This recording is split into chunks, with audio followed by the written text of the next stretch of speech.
বহুত দিনৰ পৰা সকলোৱে মিলি মাছ মাৰিম বুলি ভাবি আছিলোঁ। মোৰ ঘৰত হয় এয়া দাদা খুৰাহঁত বৌহঁত সকলো মিলি মাছ ধৰিলোঁ। এইদৰে পল মাৰিছিলোঁ। পলত মাছ সোমাইছে, গুচি গৈছে, মাটিটো এঢলীয়া, মাজত যে বহুত পানী, আমাৰ গা নাখায়। আৰু সেইকাৰণে মই কাষতে মাৰিলোঁ, চালনী মাৰিলোঁ, বহুতখিনি মাছ পালোঁ। আপোনালোকক দেখাম বাৰু, আপোনালোকে চাব ভিডিঅ'টো শেষলৈকে। আৰু আপোনালোকে বাৰু পুখুৰীত এইদৰে সকলোৱে মিলি মাছ মাৰেনে? এইখিনি কিন্তু জিওৱা মাছ নহয় দেই, নদী পানীত যে পানী বাঢ়ি আহে যে তেতিয়া মাছখিনি সোমায়।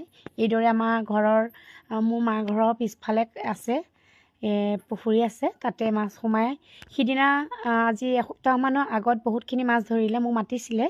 মই এইফালে যাবলগীয়া হোৱাৰ কাৰণে যাব নোৱাৰিলোঁ, বহুত বেয়া লাগি আছিলে। আজি ধৰিলোঁ। আৰু এটা পুখুৰী আছে, সেইটো মাৰোঁতেও আপোনালোকক দেখাম, আপোনালোকে চাব। আৰু এইদৰে সকলো মিলি 7-8টা পৰিয়াল আমাৰ মিলি পেলাই আমি এইদৰে মাছ মাৰিলোঁ। মাছ পোৱা নোপোৱাটো পিছৰ কথা, এনেকৈ মাছ মাৰি ভাল লাগে সকলোৱে মিলি। আৰু আগতে মোৰ হাজবেণ্ডৰ ঘৰত এটা পুখুৰী আছিলে, তেতিয়াও মই এইদৰে মাছ মাৰিছিলোঁ।